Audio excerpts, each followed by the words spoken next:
The loudspeaker spoke up and said, Wait, Jimmy. the loudspeaker spoke up and said, Wait, Jimmy. the loudspeaker spoke up and said, Wait, Jimmy. give up, Give up. give up, Give up. give up. Wait, Jimmy. Wait, Jimmy. Wait, Jimmy.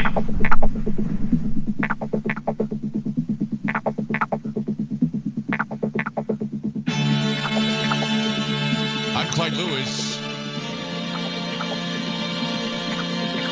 and this is Ground Zero. I'm hoping that many of us have been able to pull away from this humiliation ritual that happened tonight. The throwing under the bus of Joe Biden by his own party tonight. The timing of the Julian Assange plea deal, where he's now supposed to remove any and all information about Hillary Clinton's emails and, of course, the Afghanistan war and intelligence as well. Pleads to one count of the Espionage Act. That's what I'm talking about tonight, more or less, because this kind of leads into what's happening with the debate tonight. And I didn't know it was going to, but it just seems to me that the timing is everything. And tonight, as we're seeing the ripping apart of Joe Biden by his own party, there's an operation now to probably remove him from office, and to do so, that would mean to bring in someone who'd be as charismatic and, if not, more able to get the votes than Biden. And a lot of people have been speculating it's Hillary Clinton. And that would make a lot of sense, since now Julian Assange has said that he is going to, for the plea deal, remove this information about her emails. That was one of the reasons why she lost to Trump when she went against him before.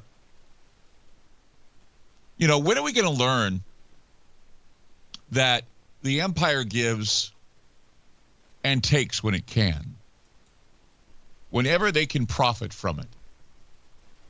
And when are we going to learn that the empire withdraws offers when it seems that it's necessary? FDR has said that if it happens in government, it's planned that way. And this is all well known to investigators and writers and people who are called conspiracy theorists, and those who are truth tellers, those that reveal the ugly truth. There are legal teams out there that have been known to defend whistleblowers and others who have made the deep state uncomfortable revealing the truth. The truth is ugly now in America. The truth doesn't set us free in America. Due process is something of the past, and those who open up a can of worms sometimes get them fed to them as well.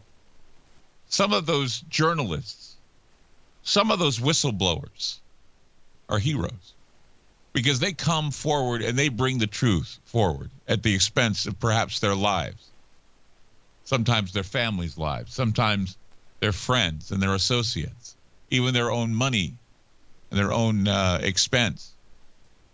And true heroes sacrifice a lot to be in the positions they're in. Heroes are very loosely defined sometimes. Scoring a boatload of goals doesn't make you a hero. Neither does singing a song or playing a rock and roll guitar, or, that doesn't make you a hero. Getting all the wealth in the world and being wealthy like Bill Gates doesn't make you a hero. Some people say, yeah, it does, but no. He's just a mealy-mouthed twerp who just has a lot of money. Heroes are imbued with the highly developed sense of morality and transcend themselves by working for the greater good of humanity and the world. And sometimes it becomes too easy to demonize a hero. Sometimes it becomes all too easy to torture a hero. And to do this, even though there's a significant, although arguably not numerous enough, global movement to support the freeing of this hero, free from the torture. And this is how I feel about Julian Assange. This is how I feel about Ed Snowden. This is how I feel about, Alex Jones in a way. because they've said and they've done things that have been uncomfortable. They've started conversations that are uncomfortable, and what happens? They end up getting sued, harassed, arrested, tortured in Julian Assange's case. Julian Assange, of course, was set free a couple days ago. But there was a catch. There was a caveat, and that is that Assange had to make a plea deal to destroy the emails and the military intelligence that got him into trouble in the first place. One count of the Espionage Act, of course. People must keep in mind that there are other heroes out there as well that have brought corruption, war crimes, crimes against peace and humanity to the public consciousness. And as a consequence, they face persecution, imprisonment, assassination, whatever sordid punishments the machinery of the rogue deep state can cook up. People like Daniel Ellsberg, William Binney, Ray McGovern, Scott Ritter, Ed Snowden, Chelsea Manning, George Galloway, conscientious objectors, truth tellers, resistance fighters, among others that are out there who are persecuted for their belief systems, for their thought crimes. And we ask ourselves, what laws have they broken? We don't even push laws anymore. We just assume guilt. The targeted are assumed to be guilty, and we don't believe in due process. We just want to persecute, and we want to do away with people just for the mere accusation of wrongdoing. We do that with Donald Trump. We did that with Julian Assange. We did that with Ed Snowden. We do it with everyone who comes forward to try and reveal some truth, however, how ugly it might be. And whatever Assange decides to do in the future, his decision is earned. He's done a lot for the people. I mean, now that WikiLeaks is kind of an afterthought, I remember how great it was to have that access to the cryptome where you could find information and try to do research with that information in hand. Because there are a lot of people out there, believe it or not, that want more transparency, who want their governments to be held accountable for the horrible things they do. And, of course, most of the detractors of Julian Assange are people in government. Mike Pence was one of them. Hillary Clinton was one of them. We all know who they work for. We all know who pays their ticket. We all know what they stand for. Not much. And yet they're there leading us and telling us that they're great leaders when in reality they don't even know what they're doing. And loyalties can turn on a dime. If you show that you're weak, you get kicked around and you get left for dead on the streets of Washington, D.C. 503-225-0860. That's 503-225-0860. I'm Clyde Lewis. You're listening to Ground Zero, and we'll be back.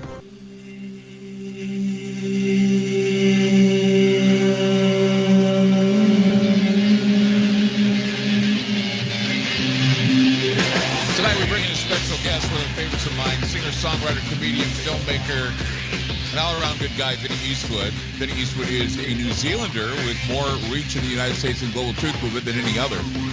Hilarious, cynical, insightful, inspirational, terrifying, enlightening, and incredibly modest, yes. From 2008 till today, he's created over 6,500 published videos and radio broadcasts consisting of 20,000 hours of long-form interviews with 2,000 plus of the world's leading thinkers, researchers, inventors, warriors, scientists, and professionals from hundreds of different disciplines, gaining what few come to possess, and that's some very, very interesting perspective. Vinny Eastwood, welcome to Ground Zero. And welcome, ladies. How are you doing? Good to hear from you. I'd like to say welcome to the ladies, the gentlemen, and the hermaphrodites. I'm fresh off of the can, taking a WikiLeak, and now it's going to be a good evening because. Clyde, I hope I don't sound like I'm buttering you up or anything, but you're a consummate professional talk radio show host, and it's a deep honor and a privilege to be on the network and on your show too. Yeah, I appreciate that. Yeah, he is on the Ground Zero Radio Network, a fantastic show all the time with Vinny Eastwood. He's always a kick when we have some of the gatherings with the hosts with the people too, and so it's good to have you on. So there are a lot of things going on tonight, Vinny. I don't know if you've noticed, but we're watching the throwing under the bus of Joe Biden by the Democratic Party tonight after his horrible performance at the debate. It's really sad to see the Democrats just all of a sudden change their minds quickly as they seem to be doing. I'm sure they got somebody in the wings to be put in place there, whether it be Gavin Newsom or some people say Hillary Clinton. But I also find it interesting, as I was saying earlier, about Julian Assange and the timing of his plea bargain and the timing of him being released as a free man. His plea bargain was that he was going to destroy or not publish any more of Hillary Clinton's emails or any of the military secrets, I guess, that he had revealed. And that was his plea deal, that they had to be destroyed or taken away. And I'm thinking, if Hillary Clinton's planning on stepping in for Biden, this is some excellent timing. Isn't it interesting how guilty narcissists are never really preoccupied with undoing the damage that they did, or apologizing, or taking responsibility? What they preoccupy themselves with is threatening those who possess the evidence that would turn people against them and reveal them for what they are. Is their only concern. Well, and that's been the case with Hillary Clinton for a long time, and that's why I just find it interesting that, it just goes to show you who had the bones to pick with the journalist who was trying to reveal the truth. It was the military, yes, but Hillary Clinton was the one, I'm sure, that was throwing the most tantrums, and because she lost the election to Trump in the first place. Now we may see a rematch again of Hillary if they decide to truly throw Biden under the bus after this debate tonight and how badly he did. I'm shaking my head going, I don't know if people see these patterns. I don't know if they understand how government and how it operates. It's mostly a planned show. Well, imagine for a moment that the general voting public is part of a cult. They got indoctrinated into it, they had a whole bunch of things repeated to them, and they did a whole bunch of meaningless tasks, and they had very poor food, and a lot of rules to follow, and a central authority figure. It's a cult. Okay, and the cult is called government, coming from the Latin governe, which means to control, and mente, meaning the mind. So that means that they're literally in a mind control cult that wants to control the minds of all of the people. So when you look at the crazy, strange things that they do, does it explain it and make sense that these people are mind control cultists? Of course it does. I would even say that more so than not, that we're looking at politics today that are becoming more of a cult, and people are so hard-pressed to say anything bad about what may be going on with their own party. It's very Orwellian and very troublesome as we see, the doublethink happening a lot with people. Tonight, we see another pivot of language where we're saying that, the Democratic Party is saying we have a problem with Biden. Biden just doesn't look like he's going to be fit to be president. And it's just all of a sudden this huge turnaround against their candidate. And I fear for these mood changes and how people just don't want to hang on to their values or hang on to things. That's why they turn in people, or they turn on people like Julian Assange. That's why they turn on people like Alex Jones. That's why they turn on people like even you and I, who may want to, talk about something, and we bring up an attitude or an opinion, and immediately we're being punished for our thought crimes. It's something that is very Orwellian and very terrifying. Yeah, and it's reaching all the way around the world. I just got a text message 5 minutes before the show from a friend of mine, Nick Bush, who has these big trailers that he puts on the sides of the major highways here, advertising InfoWars, or a big banner that says carbon tax equals no food. And he just told me that one of them just got destroyed with spray paint. Two sides, $350 a side. And this is the sort of resistance that you get if you are a peaceful person who wants to legitimately engage in the minds of the public, put your own stuff up. These people have no rules. These people have no scruples. And so with the voting demographic and the sort of thing, you need to be paying attention for between 10 and 15 years before you understand the United States voting cycle. Okay, it works like this. Some candidate comes in, he's hard right, and he promises to do all these hardcore things and make people take responsibility, but then they don't actually do that. And then they may have one term, or they might get re-elected, and by the time people get sick of this person who claims to be hard right but is actually hard left, they then vote for somebody who is hard left, who claims to be hard left. And then that person gets in. And it turns out that they're not as hard left as people who voted for them hoped. And then they may have one term, or they may have 2 terms, and then a hard right candidate comes in to save you from them. That's the cycle, okay? Pressure release valve. I'm going to come into you and lie to you, tell you everything you want to hear, and as soon as you start figuring out that I'm a liar, I'll get another liar to come in and tell you everything that you want to hear, and the cycle begins again, principally because people do not have the memory or the attention span. Recent studies have shown that the average human now has a lower attention span than that of a goldfish.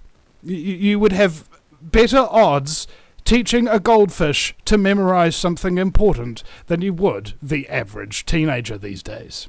That's incredible, and I don't doubt it, because one of the things that I was reading about earlier was the idea that the way to keep people constantly moving is to keep them on the verge of starvation and keeping them ignorant of history.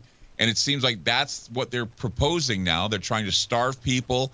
And a lot of people don't understand history or civics. And so that's why when things happen like this, they don't understand how it's all going to turn out. They think that the show is going to be a big surprise, when those of us who have seen what has happened, like you say, the cycles or the patterns, you see the cycle and the patterns and you know exactly what's going to happen next. Sometimes they throw you a curveball, but most of the time it can easily be seen as a plan, a devised plan to either bring people to war or bring people at least towards a more divided and tribal situation. A friend of mine, Russell Malcolm, he once exposed a local council and got every single councillor, including the mayor, fired for corruption. Right? Right. And he told me that when you're looking for a leader, there is only one thing you need to look for: a track record of self-sacrifice for the good of others. Well, that's hard to find for sure. And that's hard to find. Like I said, I was talking about heroes. They're hard to find too. Vinny Eastwood, one of my heroes tonight on Ground Zero. We're going to talk more about the Julian Assange situation. And if you want to talk about, how Joe Biden's been thrown under the bus tonight, we can entertain some calls that way too, because I'm sure a lot of people want some therapy on that. It was really a mess. 503-225-0860. That's 503-225-0860. We'll be back.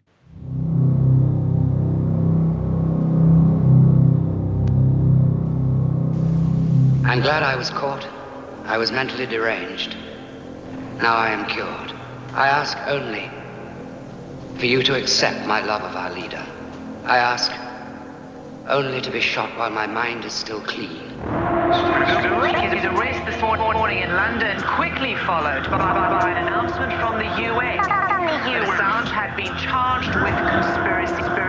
He is accused of working for former US Army intelligence and... Our top story this hour: Julian Assange says he will fight extradition to the United States and British court. The WikiLeaks founder was arrested Thursday at the Ecuadorian embassy in London, where he had been living since 2012. They said that Assange had helped Chelsea Manning break and crack the password to enter into U.S. government computers. Because Ecuador has stopped protecting Assange, he's facing unbecky levels of prison time. Although a lot of people are concerned that by arresting Assange, the government is creating a precedent to lock up journalists who expose government secrets in the future. If there's someone who's potentially connected to our publications and that person is then murdered in suspicious circumstances, it doesn't necessarily mean that the two are connected.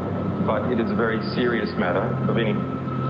That type of allegation is very serious, and it's taken very seriously by us. Trying to read you, Julian, whether you...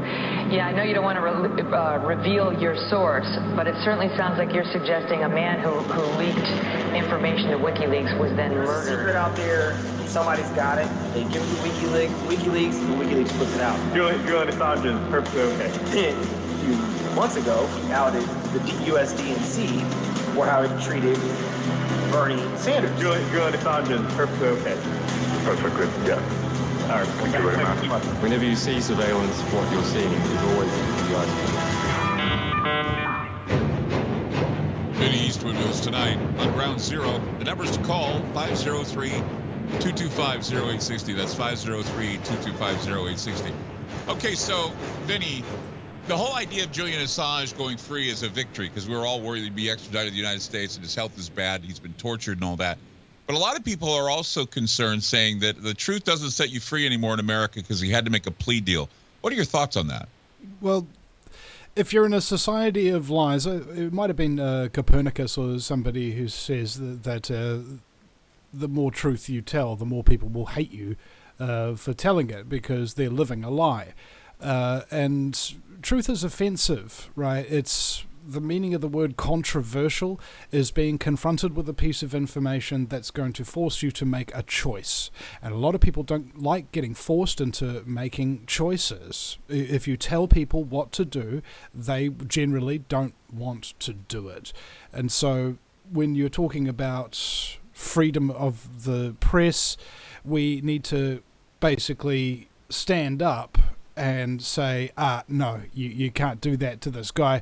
And if you can't do that, then there is no freedom of the press, period. That age is over. Maybe it was never here in the first place. Goodness knows how many journalists have been whacked or bumped off over the years, over the past centuries even. Who knows how many people thousands of years ago had pieces of information that they were trying to get out to people and then got knocked off their horse by somebody with a spear. We don't know.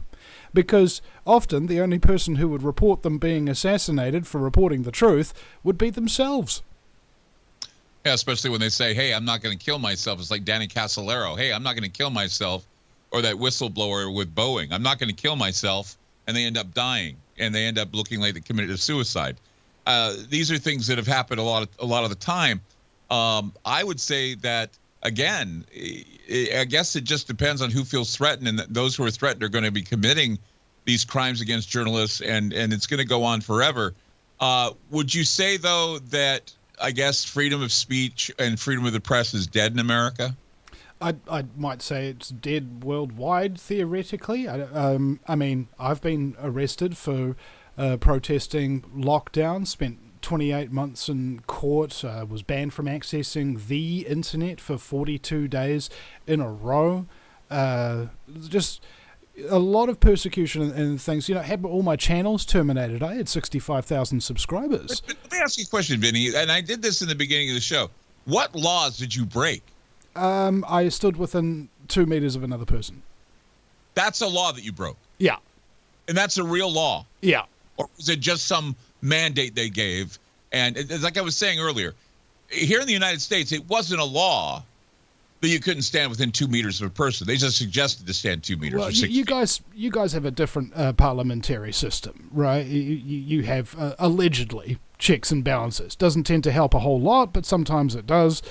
But in New Zealand, we have what you could term a parliamentary sovereign dictatorship, which means if a politician gets up at 4 o'clock in the morning and they've got the numbers to pass any kind of legislation they want, they can pass it at 4 o'clock in the morning without opposition, without anybody present, and it just gets rubber stamped and it starts getting implemented immediately. All right, that's how fast New Zealand can pass laws and make them laws. So mask wearing was a law in New Zealand? There were mandates and all of these kind of things, and people were being chucked out, they were being assaulted, they were being insulted, demonized in the media, and so on and so forth. So even when something is not actually a law, it's like Jordan Peterson says, there's a degree of social enforcement. He's in favor of social enforcement, right? Well, that's exactly what was in 1984, the idea that Oceania didn't have any laws. They just had suggestions, and the people were eager enough to please the party to be basically policing the people. Mm-hmm.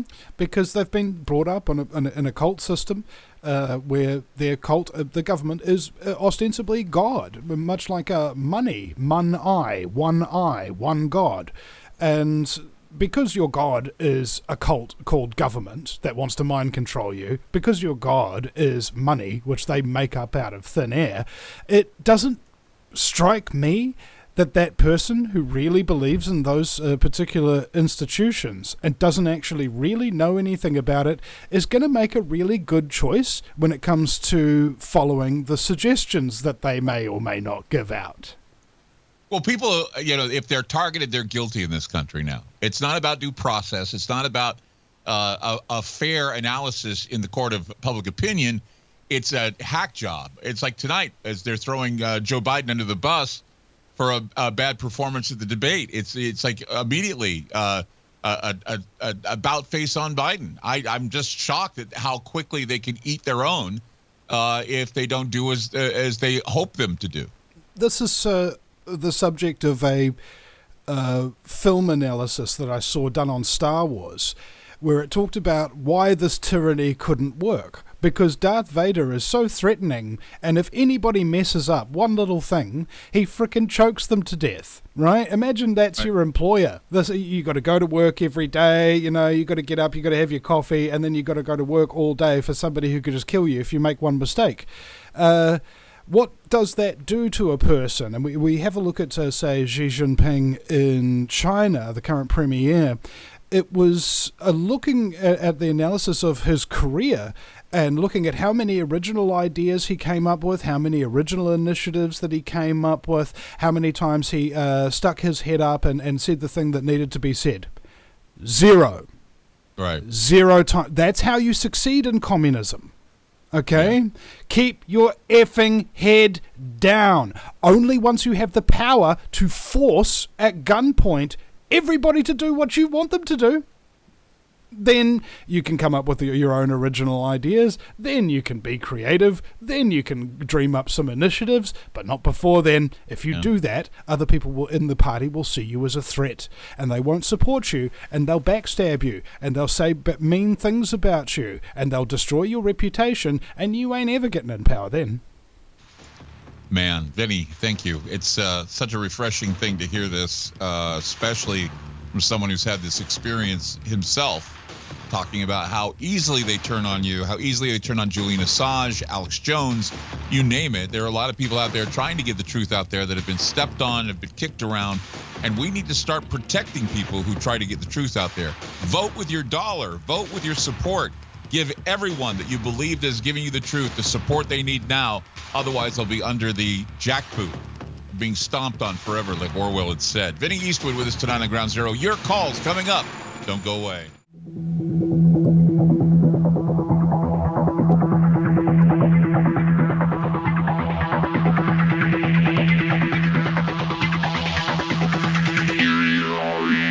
Vinny Eastwood with us tonight on Ground Zero. Got to go to some calls. A lot of people wanting to get in tonight before the show ends. We're going to go to Carlos in California. Hey, Carlos, you're on with Vinny Eastwood. Go ahead.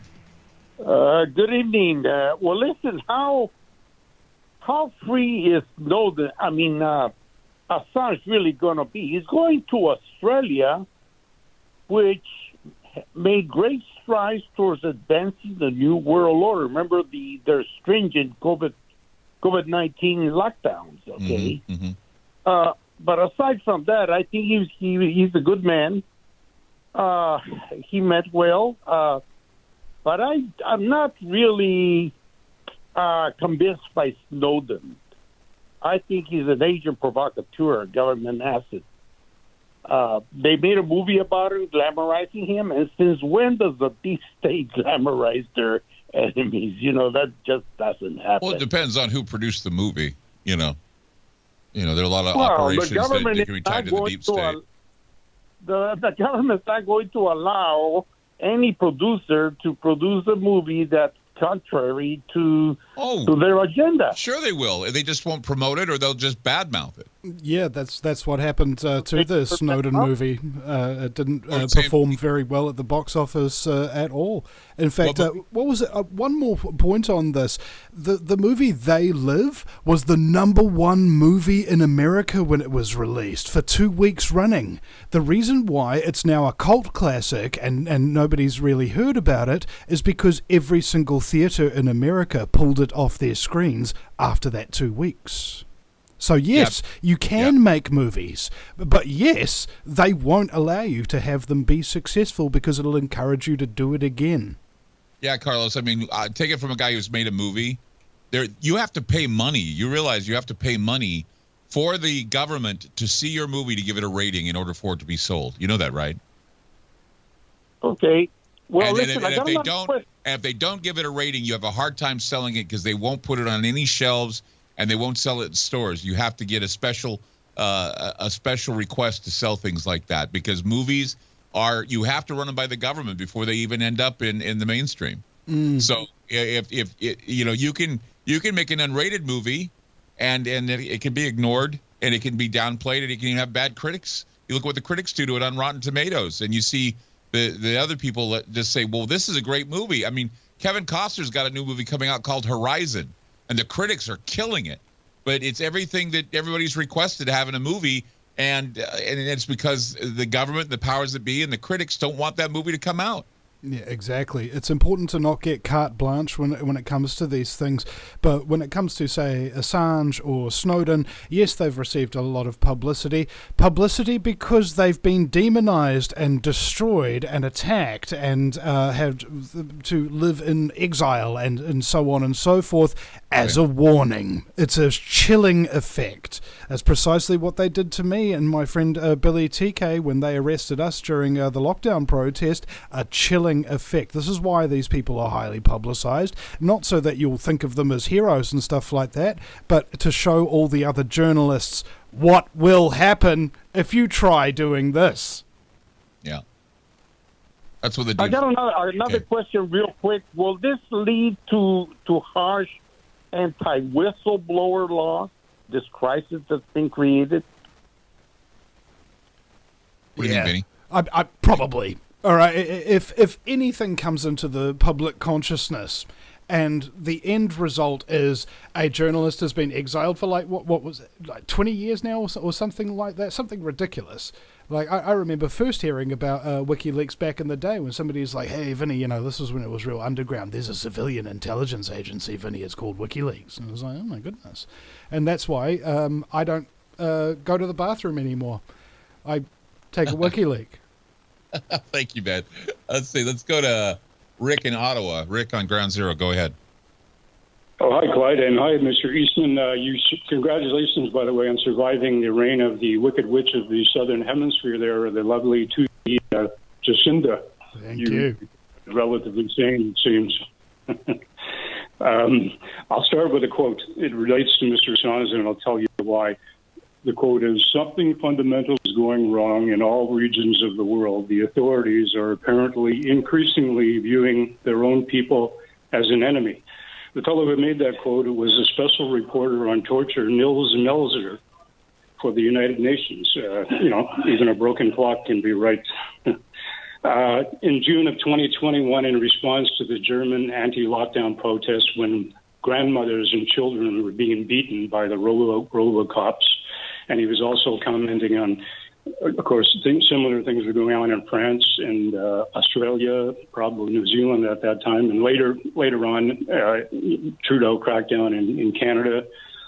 And Mr. Melzer was also somebody who was aware of Julian Assange, very aware, so much so that in February of 22, he wrote a book, The Trial of Julian Assange, A Story of Persecution. Julian Assange's lawyers had approached him. He was reluctant at first because he said, look, I deal with heavy-duty torture cases. Mr. Assange is whatever. And the more he looked into it, he found out that Julian Assange was a serious case of persecution by what we now call the deep state or the globalists. Right. Even things like the Ecuadorian embassy 3 months before Julian Assange was to be released to the British authorities and then went to the Belmarsh prison, they refused to let him have his shaving kit, so he would come out looking disheveled and like they had this thing going that he didn't look after his personal hygiene and he was like a creep. That was calculated, according to Mr. Melzer found that out in the course of his investigation, little details like that. And of course, Mr. Melzer did uncover, more serious things, torture, and he found out, Mr. Assange definitely was tortured. And another unlikely source, Jimmy Carter, when WikiLeaks first came out with their revelations regarding Iraq, Jimmy Carter, of all people, said, there's nothing wrong with that. There's nothing wrong with the truth being aired. It's a good thing. So I thought I'd mention those two things in particular, especially Mr. Nils Melzer. He'd make an interesting guess. Yeah, that's very good. I appreciate you giving that information because I don't think a lot of people know the extent of what was going on with Julian Assange. They just think it was just something they could put in the back of their minds, but he was tortured. He was treated the way he was. he was left to look without, no hygiene, no care, no nothing. I mean, this is pretty much what happens to journalists these days, especially, and he was not even an American citizen, but they wanted to get him on American treason and espionage. It's just weird the way things work out, eh, Vinny? Yeah. And there's other things that he said and done that calls into question who he really is. He was a member of a cult, like some kind of like weird cult that his dad was running or something like that in Australia. He apparently has expressed the legitimacy of the official story of 9/11 and a number of things which have called people into question. I was watching Dan Dick's Press for Truth the other day, and he's like, absolutely 100% sure that Julian Assange is controlled opposition. Well, of course he's controlled. He can't even get a razor without them saying so. Right. And it's funny what you say when you're under torture. It's funny what you say and what you retract. And some people will say, well, see, he retracted. It's got to be fake. No, not always. I mean, there are things that you have your limits to what you can take, and sometimes you crack, and that makes you a human being. And that's something that can be discussed at another time. But Vinny, so thank you for your input, your insight, and I really thank you for being on this program. What time do you appear on groundzero.radio? 3 p.m. on Sundays. That's Pacific Standard Time. And I just want to let everybody know, just think back about what you've been through to get where you are now. All the things that have been done to you, and all the good things that you've done for other people. Just think about that for a moment. You should be very proud of yourself. Proud that you still have your intelligence, you still have your conscience, and you still have your soul, and you still have your sense of humor. You should all be very proud indeed. Vinny, thank you so much for being on the program. Remember, keep your mind where they can't get at it. You keep it at ground zero. We'll see you tomorrow.